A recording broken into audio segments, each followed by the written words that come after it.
Hi friends, welcome to our channel. నేను మీ MPR. ఈరోజు కేంద్ర ప్రభుత్వం ఆర్థిక శాఖ మంత్రి అయినటువంటి నిర్మలా సీతారామన్ గారు మన రాష్ట్రానికి అమరావతి అభివృద్ధి గురించి 15,000 కోట్ల రూపాయలు కేటాయించడం జరిగింది. దీని గురించి మనం విశ్లేషణ చేసే ముందు మన ఛానల్ని like, share, comment and subscribe చేయండి.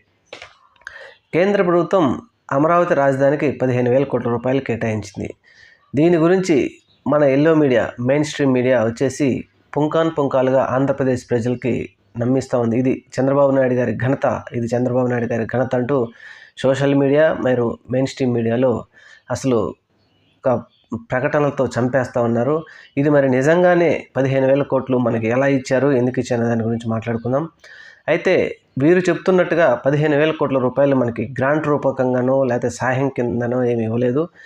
ఆర్థిక మంత్రి చెప్తున్నట్టుగా వేరే ఏజెన్సీస్ ద్వారా మీకు అపురూపకంగా ఇచ్చేందుకు సహాయం చేస్తామే కానీ ఇది ఆర్థికంగా మీరు అమరావతి రాజధాని పురోగతం సాధించడానికి అన్నట్టుగా చెప్తున్నారు.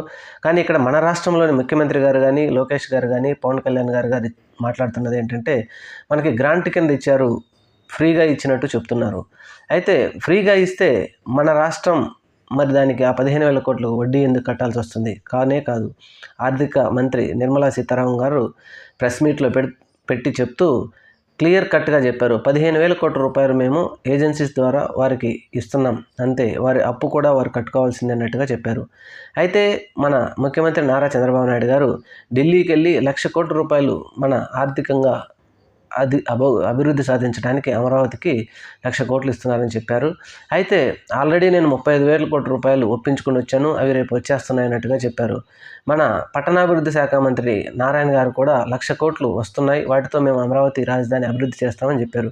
అయితే ఇప్పుడు మరి 15,000 కోట్ల రూపాయలు ఎందుకు ఇది కేటాయించారు?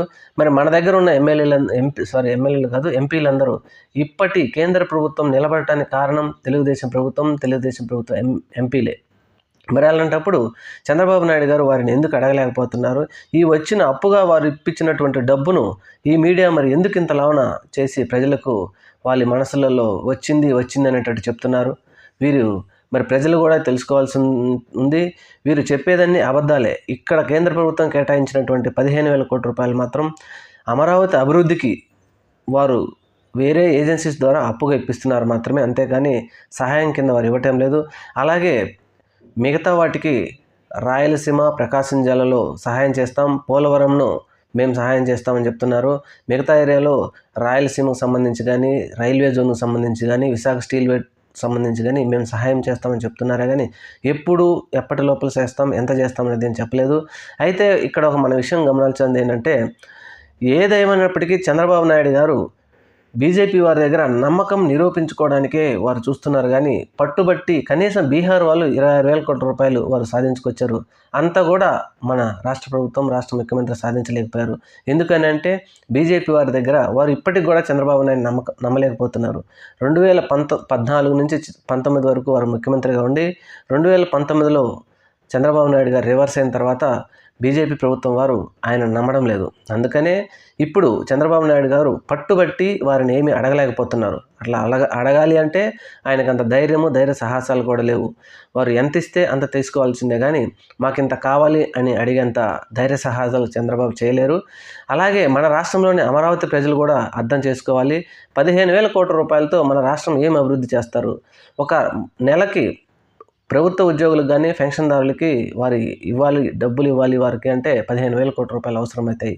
మరి ఇలాంటి 15,000 కోట్లు అప్పుగా కేంద్ర ప్రభుత్వం ఇప్పిస్తున్న దానిని పట్టుకొని మేమే తెచ్చాం, మాదే ఘనత, చంద్రబాబుదే ఘనత అని మరి వీళ్ళు ఇంతలావున పుంకాలుగా టీవీలు, సోషల్ మీడియాలు చెప్తున్నారంటే అది రాష్ట్ర ప్రజలు గమనించాలి. ఇది ఎలాంటి చంద్రబాబు ఘనత కాదు.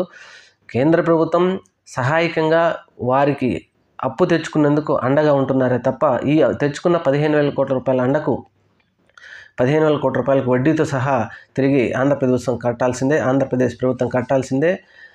Thank you. మన ఛానల్ని సబ్స్క్రైబ్